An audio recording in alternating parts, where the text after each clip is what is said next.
We're going to be talking about hyperbolas now. The definition of a hyperbola is very similar to the definition of an ellipse, even though the graphs look completely different. The definition of a hyperbola is it's the set of all points in a plane, the difference of whose distances to two fixed points is a constant. So let me show you how that looks. The two fixed points, just like with ellipses, are called the foci. Some people say foci. You'll hear both if you're looking at other videos. So let me draw those on the board. Each one is a focus. Now remember, the difference of the distances is a constant.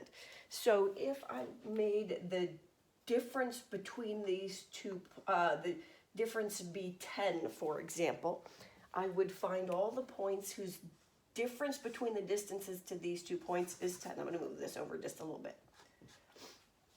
So for example, this point right here would be on my hyperbola if this distance were 2 and this distance were 10 or 12. Now to find another point, I could come further away from this focus. I'm just going to call this focus 1 and this focus 2. So I could move further away from this particular focus, but that requires that I move further away from this focus so that this distance could be 4, for example, and this distance would be 14. Again, the difference would be 10.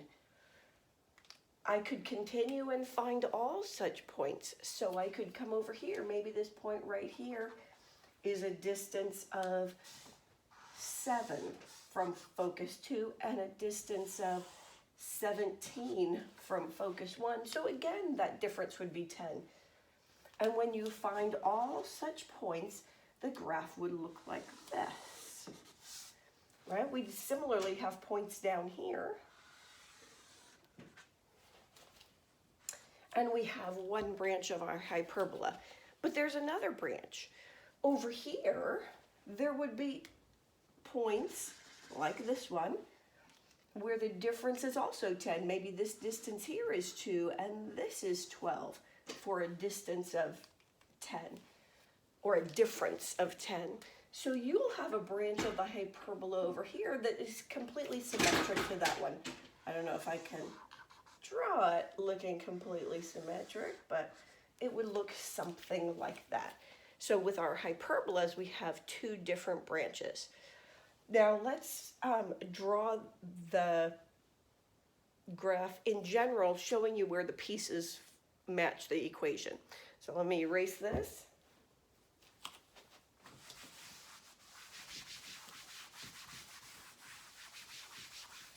And just as the definition is similar to the definition of an ellipse, the equation for a hyperbola is similar to the equation of an ellipse. So here's an equation of a hyperbola. It's x squared over a squared minus y squared over b squared equals 1. That's the difference. When you're talking about an ellipse, this will be a plus right here. So when we're graphing, here's what this would look like.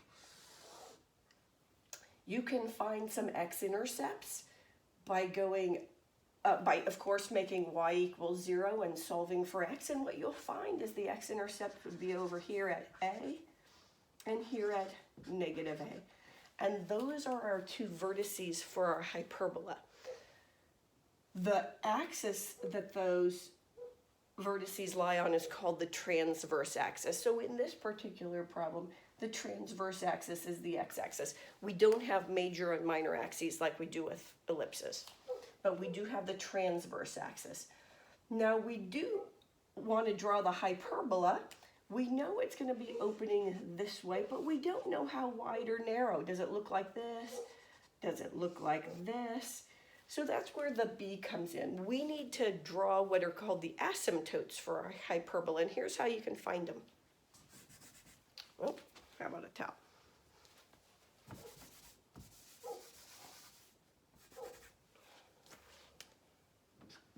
We're going to go in the y direction B units. So I'm going to go up here, B units, and down here, negative B units. And then we draw a rectangle that goes through each of those points.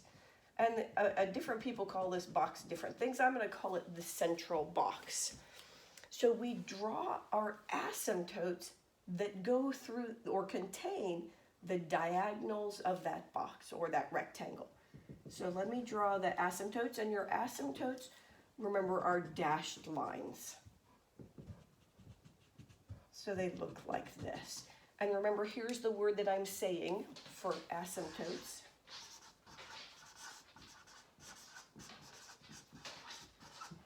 Right?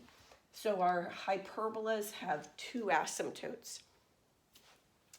Now I can draw the branches of the hyperbola starting from the vertex, and the branches approach the asymptotes. That's why they're there.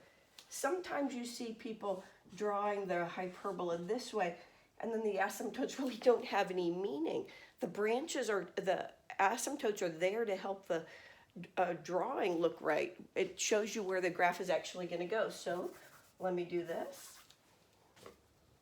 And I'm going to have the graph approach the asymptote over here and approach it down here. Similarly, I draw the branch here and here. So there's my hyperbola, that it's opening right and left. If we change or the asymptote, not change the asymptote, if we want to orient the hyperbola differently, opening it up and down, the equation looks like this. Y squared over a squared minus x squared over b squared equals 1.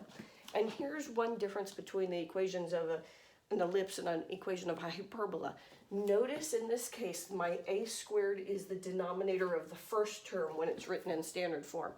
The a squared may be bigger than the b squared, it may be smaller than the b squared, or it may be equal. Remember, that's different with ellipses. The a squared is always the larger of the two denominators. With hyperbolas, if it's in standard form, it's the denominator of that first term. So if we're going to draw this particular hyperbola, now we look under the y, because the y squared term is first, and it will tell us how far to go in the y direction, and that's where the vertices will be. So I'm going to go up to a and down to negative a. In the x direction, I'm going to move b units, and remember that's going to be, we're going to find that so we can find our asymptotes. So I'm going to move b units in this direction and this direction, and I'm going to draw my central box.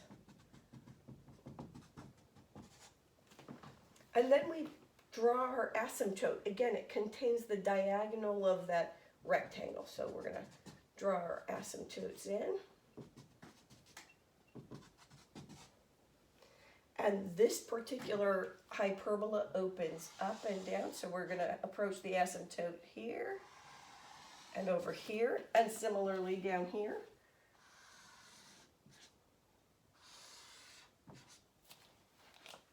And we have our hyperbola that opens up and down. One other difference is between hyperbolas and ellipses is the relationship between a's, b's, and c's. With an ellipse, you know it's a squared minus b squared equals c squared.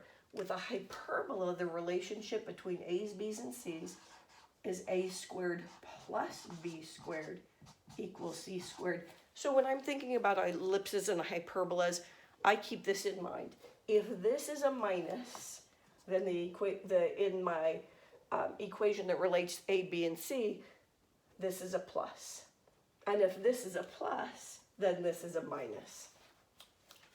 Now here's my relationship between a, b, and c, and you look and you go, well, there's no c anywhere. Well, the c are the focal points. The focal points are always inside the branches of the hyperbola. So let me put those on. So they're here somewhere.